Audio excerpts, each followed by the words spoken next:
Sometimes you feel obligated to do a review, regardless of what your fans want. And don't get me wrong, Sonic Mania was a game that you guys voted on for me to review. However, one of their more commented videos that I have on this channel is about Sonic. Specifically, my game design video about how Sonic could learn from Freedom Planet. It was about how those who had followed the Sonic games and learned from it over the years provided some things that the modern Sonic games could really learn from. Now, not all of those modern Sonic games are as bad as people say they are. Except for you, Sonic Boom. Except for you. But it's clear that it missed some of the elements that could take those games to the next level. Well, SEGA may have listened. The programmer known as Taxman directed this game, known for his works on the Sonic game ports, which means that he probably knows what is good at the core of Sonic. In addition, some programming services was used from Pagoda West Games and Headcanon, chosen because of their work in the Sonic fan game community. Sonic Mania is out now for the PlayStation 4, the Xbox One, the Nintendo Switch, and Steam. It costs $19.99 and takes Sonic back to its 2D roots. For the purposes of this review, I played the game on both the Nintendo Switch and the PC, although the majority of the footage that you're going to see is on the PC. Yes, I bought it for two different systems. The mobile nature of the Switch acting like a Game Gear was too much to pass up, and I bought the PC version to determine the performance. So I bought two versions of the game to give you guys more information. And for myself. 50-50. Okay, more for myself. So here's the question. Has the return to 2D and more classic Sonic styles delivered a game that can help wipe away the taste of Sonic Boom? Will it help repair a somewhat undeserved reputation for the franchise? Or has the time for Sonic sped long past in 2017? That's what I'm here to find out. Let's start with the gameplay, because surprise, surprise, that's the core of the experience that you're going to be looking for in Sonic Mania. If you've never played a Sonic game before, here's the gist of things. Sonic is a platformer focusing on timely jumps, quick navigation, and overcoming momentum-based obstacles. You do this with only a couple of basic skills: a jump, a spin attack, and an extra ability if you're playing Tails or Knuckles. Most enemies can be killed by jumping on them and hitting them from the top, but that's if you decide to bother with them. You can just sort of run past them. In fact, that's some of the most fun you can have in Sonic Mania, running by everything at a breakneck speed, reacting to the environment, and adjusting accordingly. Which, let me get this out of the way for you Sonic fans out there. Yes, this is a good game compared to its recent counterparts. Its recent relative counterparts. Comparing it against Sonic Boom for the Wii U or Sonic Lost World isn't a good comparison in my mind. It's 2D versus 3D. It's got too many different factors to really compare them. But I'm going to compare it against Sonic 4, Episode 1 and 2, specifically Episode 1. One of the major problems with that version of the Sonic franchise, especially in that first episode, was the game's physics. Sonic felt way too floaty in the air, which really screwed with the game's speed and platforming, especially for series fans. While Sonic Mania seems to have hit that sweet spot from the get-go. Momentum seems natural with these set of controls, and it has the right looseness to it when it comes to precision compared to the speed that you're running at. The faster you are, the harder it feels like to change direction in a jump to hit that platform in a specific position. And that's how I think it really should be in a game like this. Sure, when you get used to the game and its controls, you can hit those platforms in succession with no problem at all.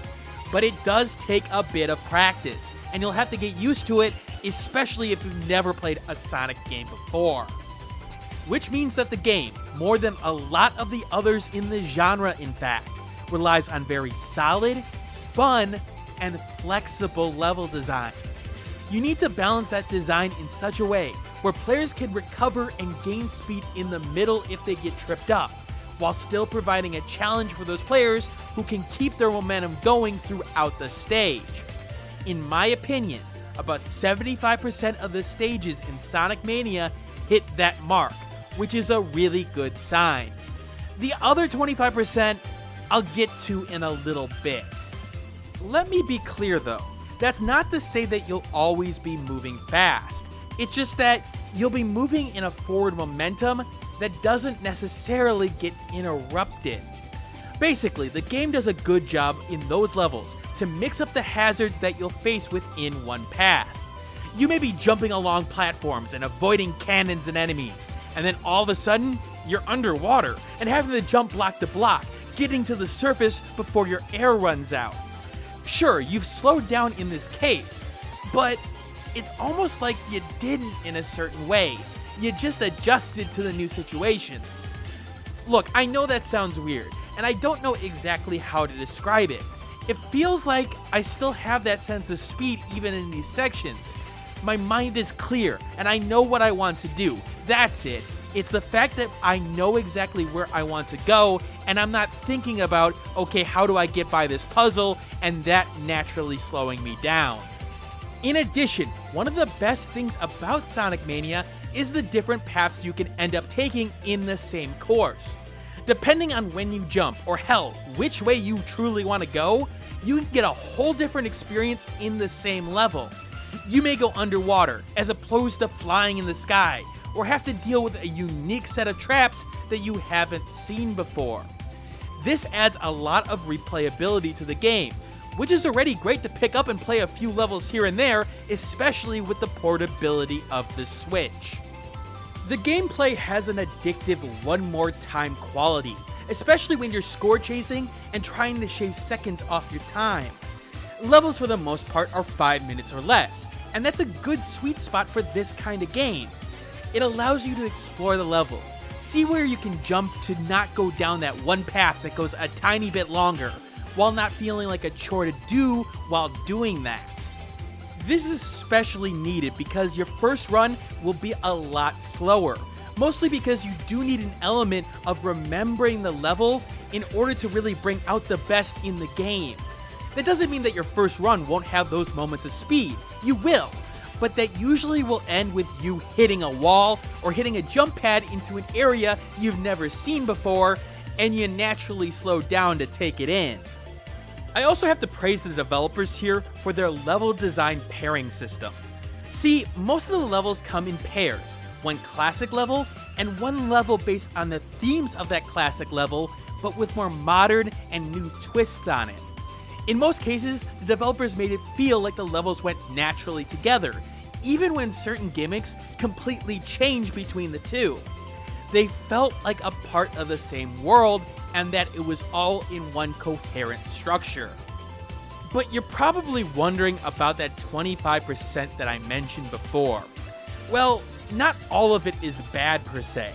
Some levels have special gimmicks, such as flying on an airplane and forcing you to stay on one platform and go a regulated speed. This does change the pace a tiny bit, and frankly the game isn't worse because of it. It just never reaches the heights of some of the more free and open levels. But every so often, a level just does a little bit too much of a certain gimmick, or goes for way too long. The one that pops out in particular are the last stages before the normal end boss. They just seem to drag on, and on, and on. And they had this reliance on this gravity bending orb that just never seemed to go away in this level. They were okay the first time and were a little bit clever in terms of its usage, but when it kept bringing it out, and it got to the point where I was using them for the 5th time in a row consecutively, I was cursing at the game a little under my breath. Here's where I peel back the curtain a little bit to explain a little about the review process and why it's just not as simple as playing a game and saying if I liked it, at least with my system. Because again, while there are always subjective elements of a review, sometimes your current mood or your own personal playstyle can get in the way of seeing if a design can work for other people. With that said, One of the most prominent elements within my notes was that when the game hiccuped, it seemed to stand out like a vegan at a chili dog festival. Yes, I know I stretch for that analogy, but you get my point. The game's lows really stood out for me when they happened, but something bothered me about them. This was a franchise that has had some very, very low moments. I mean, just look at the Sonic Boom playthrough on this channel. But the low moments in Sonic Mania never hit anywhere near these portions, and yet seemed to sting more. And I really wondered why that was the case. So I tried to isolate what may be causing it by doing a couple of experiments with these set of levels consecutively. First, I tried playing with the Steam controller, and then switching back to the Xbox 360 controller. Maybe it was a mastery of the controls that was the issue. And I found that the experience really didn't make a difference when it came to my frustration at those low points in the game. So with that not it, let's move on to the next one. Maybe it's the audio. Maybe it was a difference in the audio playback and my expectations from it that was giving me problems. No, the same frustration level happened when I turned off the audio. Okay, so it's not that. Maybe I'm crazy. Maybe it's just these levels are bad. Then I realized something. I first played the game on the Switch in the undocked mode, and I had a tendency to pause for periods of time. I remember being frustrated at those points, but not necessarily as frustrated as I was on the PC version. Which didn't make sense. They relatively played the same. Now, I know I had headaches on the PC version, but it wasn't that per se, so what could it have been? And then it hit me. When I was playing in the Switch undocked mode, I usually had a YouTube video or the TV on in the background. And I do remember that when I got frustrated, I paused the game and went and watched the video or did something else for a little bit, then came back to it. Meanwhile, on the PC, I usually focus only on the game, and thus I powered through those frustrating sections. Lo and behold, that's where I saw the difference. When I played through the levels in all one get-go, the frustration with the one bad level seemed to stick around with me for the remaining levels in time. Meanwhile, when I stopped playing after a level and reset myself, the frustration actually wasn't as bad there. And I think this has everything to do with the momentum of Sonic. Not Sonic himself, the character per se, but the gameplay as a whole. See, the gameplay for the most part picks up a nice momentum to it. You play a level and you do well. You play the next level and maybe you don't do so well, but you're still enjoying it and feels like everything is fine and still moving along. But when you hit that bad level, that level that irritates you with a mechanic, it's like Sonic just jumped off the stage. You now have to get running again to gain that momentum of gameplay back, and that takes some time. And the thing is, it's more noticeable due to the fact that the game was running on all cylinders before you hit that dead stop. With the resetting after each level, yeah, it resets the momentum, but that change wasn't there. You weren't going from a maximum to a minimum, you were starting at 0 and working your way up again. So what could that tell me? Well, a couple of things with the use of my enhancer system. Those who play the game in short bursts may be more suited to like the game, and thus it's a better fit for them. So that would be a score enhancer. Or the opposite, that those with longer play sessions may have worse experiences, so it may have a dehancer. But to that dehancer, another enhancer could counteract that if the person has a very high frustration tolerance. This is the way that I determine enhancers when it comes to these reviews, and I hope that was somewhat useful for those who watch the channel, even if I just went on a really wide tangent. Sorry about that, but I want to give you guys all the information in question. Now, Sonic isn't the only character you can play as. Tails provides the ability to fly, and it takes some getting used to. Remember, this is a game all about momentum, and that momentum applies to flying too, to a point where Tails almost feels a tiny bit out of control. Luckily, he serves as a good change of pace with the flying ability, although I again would recommend that you play as Sonic first, only to get the true speed out of the game. As for the Knuckles sections, it was probably the worst experience out of the three, even though it had the most distinctive changes and different gameplay than the first two within the levels. While I love his glide and all, it's his wall climbing sections that are as annoying as all hell, and it has to do with when he decides to want to latch onto things. It's really inconsistent from what I see, and I could do the same action a couple of times in a row and end up getting different results. Now, I did spend the least time as Knuckles in the big picture, so keep that in mind, but I didn't want to play Knuckles sections after playing with Sonic and Tails. It just felt like an inferior experience, at least to me. Let's also talk a little bit about the bosses. To be honest, they aren't that memorable and are probably the weakest part of the overall gameplay. They have predetermined patterns that you have to exploit, which shouldn't be new to anyone who's played a platformer. What bothers me about these bosses, though, is how easy they are to kill if you don't care about losing rings. At times, I found myself killing the boss rather easily when I was invincible after taking damage and collecting another ring, just because of the amount of damage that I could dish out during that time. Even with that said, a lot of the bosses became more puzzles more than anything else, and while I like puzzles, I like Sonic's momentum a lot more.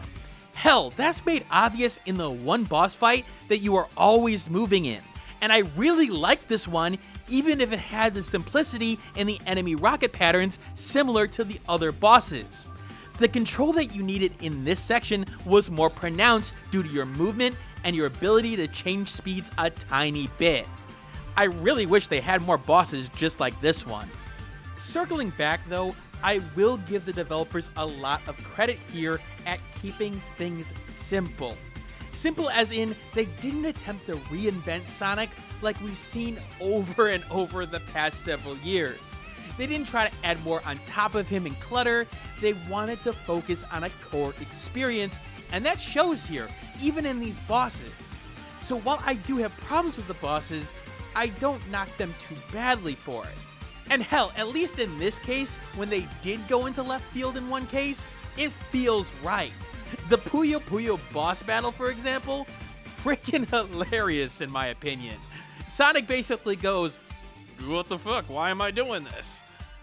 One last complaint.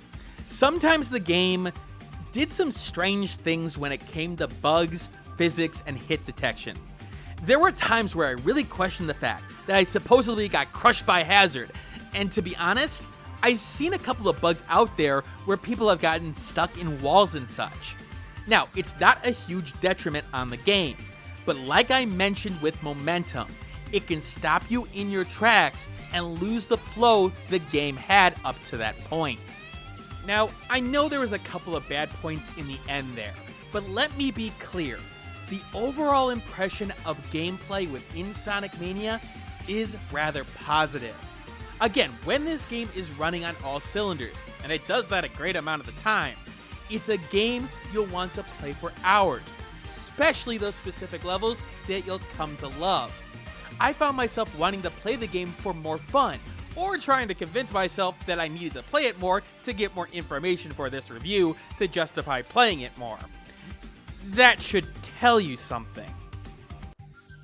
With the gameplay out of the way, let's talk a little about the technical elements of Sonic Mania. Now, like I mentioned before, I played this on both the PC and the Switch. Luckily, they both run at 60 FPS from what I can see. In addition, the Switch does that in both the docked and undocked mode. In addition, I also didn't experience many frame drops in either of these versions. This pleases me, especially with the delay that happened on the PC version. I was a little worried, but I didn't see anything at least too bad. Resolution, on the other hand, is a bit trickier. The resolution here is something I would call adaptive, aka it fits whatever bounds that you set it at rather than select a specific resolution. This led to the undocked Switch version and the windowed PC version, without stretching the game of course, looking the sharpest, mostly due to the limited screen space.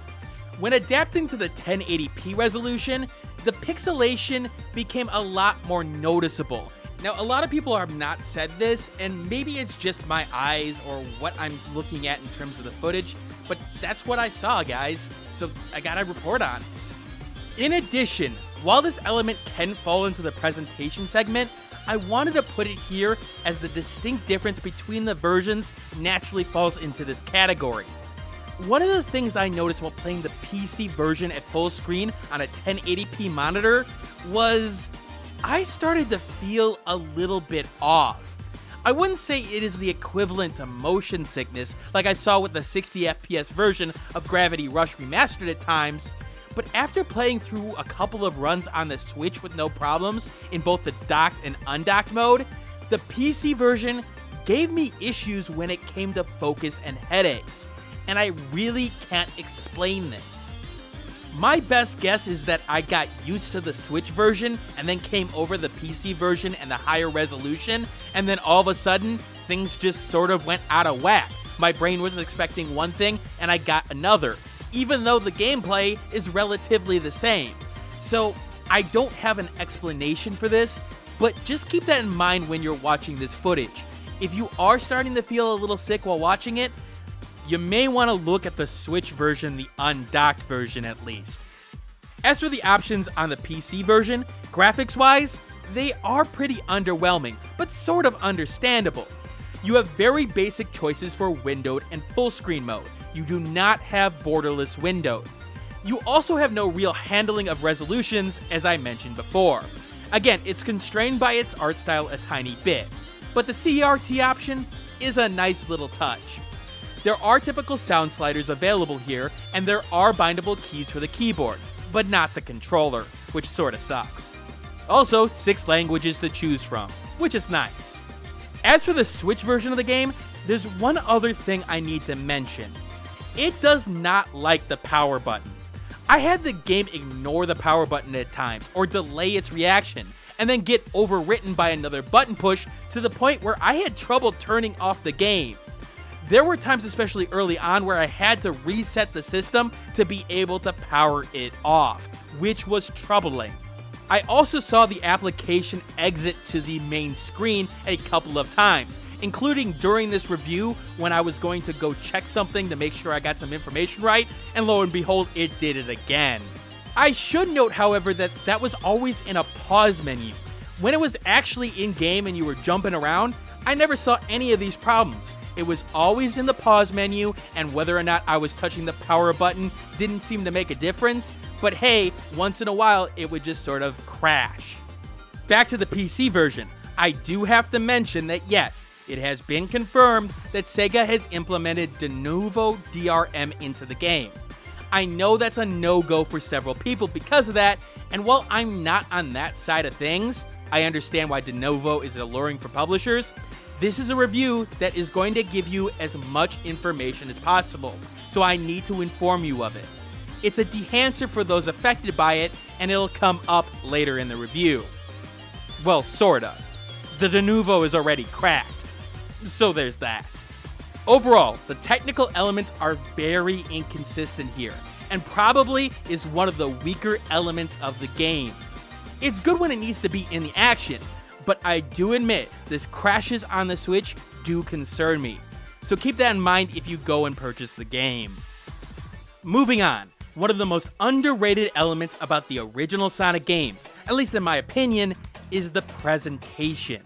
Sure, everyone talks about the speed, the controls, and the gameplay, but Sonic has a unique style all to its own, especially with its backlog of sprawling levels and high-quality music. Now, I will say to a certain extent, the developers cheated a little bit in this area. By that I mean the reuse of older levels such as the Chemical Plant Zone and the iconic Green Hill Zone were going to touch the nostalgia bone to begin with. And it helps a bit that those color designs and level assets were pretty damn good to look at too. I want to start off with this. Just look at how much stuff is on the screen right now. No, seriously, I'm going to stop this clip right here. Look at how many designs and colors are present on the screen. You got the televisions, you got the posters, you got the different design buildings in the background, you got the entire rainbow of colors used, and you've got, of course, Sonic and Tails themselves. Now, there's a lot of information to pack in there, and you're probably not going to notice 90% of it. Why?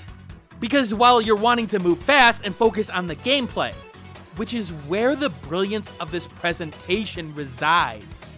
Despite all the things that I would normally consider problems when it comes to presentation basics, Sonic Mania's presentation is able to overcome them. For example, notice the platforms here are blue. When it comes to the primary color of the controlled character and the platform he's using, that's usually a no-go, even if the hues are a bit different. That's because they would naturally blend together, and all of a sudden, you wouldn't be able to tell Sonic from the background, which usually would be a bad thing. I admit, I do not understand what technique they are using in order to make Sonic always appear no matter what the background is, but the technique works. They put the gameplay ahead of everything else in the presentation, and I really appreciate that. And the presentation's good to begin with. It's the little touches here that really end up bringing the environment together. For example, the waterfalls in the background here. They add a layer of depth to the world, making it seem sprawling and alive. But their presence also makes for a good backdrop for the main foreground to become the main focus as well. Again, this is about a presentation that complements itself well, and helps the gameplay succeed because of it. Well, okay, that's not entirely true. The presentation does hiccup once in a blue moon when it comes to the presentation synergizing with the gameplay. Let me give you a prime example using the Chemical Plant Zone Stage 2. Now see these three sets of goops here? You got blue, green, and dark blue. Which one would you guess is the one that would damage you? Okay, now let me animate that part for you. Now which one would you say hurts you? If you said dark blue, you'd be correct. Now here's my question. Why isn't it green? Green is synonymous for poison. It's synonymous for pain when it comes to liquid substances. In particular, you got blue already being confirmed to be okay in the light variation before you come across the dark blue one. So why would you think it's dangerous? You may say by the animation of the bubbles on the surface, but that's where I'd counter with, what bubbles? I'm surely not going to notice them if I'm moving at the speed of sound, at least not easily. Now I'll give the developers credit here for doing the surface bubbles to make it more obvious, but it feels like they're working against themselves with this point. One of the game's strengths is the fact that the color scheme and level design is easy to process on a quick basis. You have to in order to keep the speed up, or people would run directly into brick walls. Which yes, part of me wants to see that for comedy elements. But I'm also afraid that I'm a tiny bit masochistic at heart. I mean, I played through Stranger of Sword City for God's sake. Sticking on the visual side, one other strength is the sprite animations, as watching Sonic and crew fly through the level with a ease is a sight to behold. Everything is smooth and crisp, right down to the opening animations at the start of levels, like with Knuckles wiping the goop out of his hair here. Wait, hair, quills, fur? Oh, who cares? Seeing Sonic get pissed while you stand still is always a treat as well, and it ends up giving the characters more personality than a lot of the story sections of the game give. Designs of enemies are pretty good here, despite there being confusion at times with Eggman himself.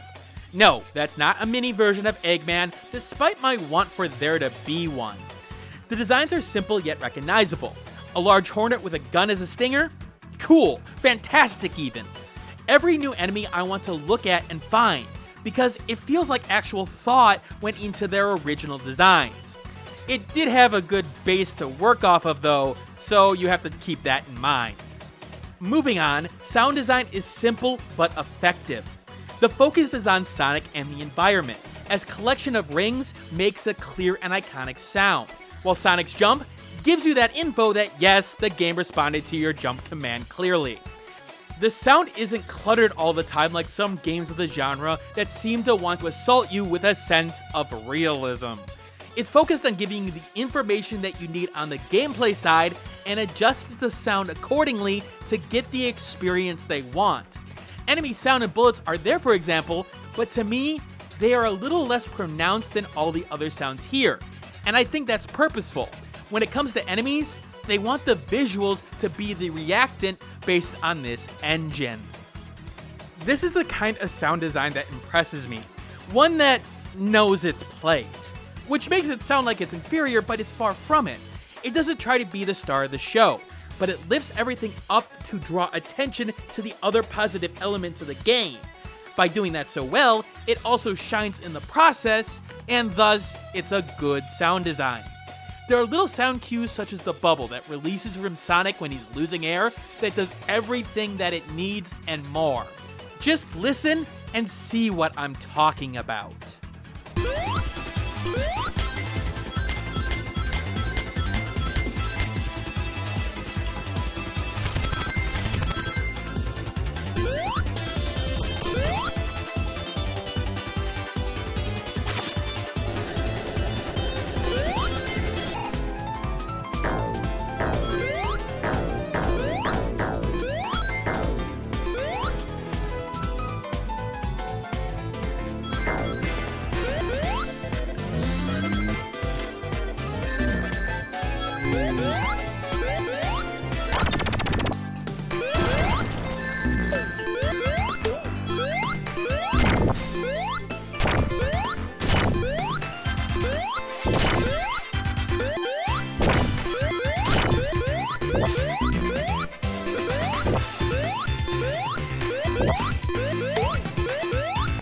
As for the music, you're in for a treat here. As I mentioned in the gameplay section, most of the levels are in sets, one from Sonic's past, and one sort of altered new one. For the classic levels, they are some of the best music from Sonic history. The second level is the same theme, but a remixed, remastered, all the re-versions of the music. Now, are these remixes the greatest? No, I wouldn't say they are, but when you've got as good material from the original songs that you're working with, you're gonna get good music out of it regardless. The best thing about this music is the pace and rhythm that it sets. It's strange. Regardless of if I'm struggling in a level and end up 2 minutes delayed, or I'm speeding right through it, I seem to always be moving at the speed of the music, or at least feeling like it. Maybe I'm crazy. Maybe I'm just thinking it's doing that. But it really feels like it does. The special music also deserves a mention. When getting a new power-up, the game's music completely changes, and so does the energy. Shit, I'm invulnerable, better go supersonic speeds. Or hell, the special music that causes that panic when you're about to drown. I gotta get to the surface, gotta get to the surface, gotta get to the surface, got to get to the surface. But hey, don't just take my word for it. Just take a listen and see what I'm talking about.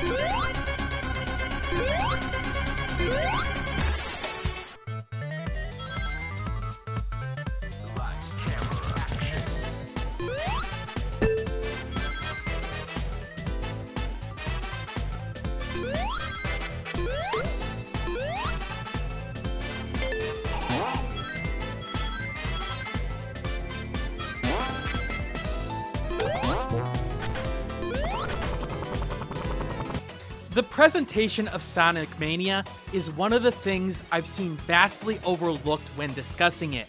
And that's a bit of a shame, because it's pretty fantastic all around.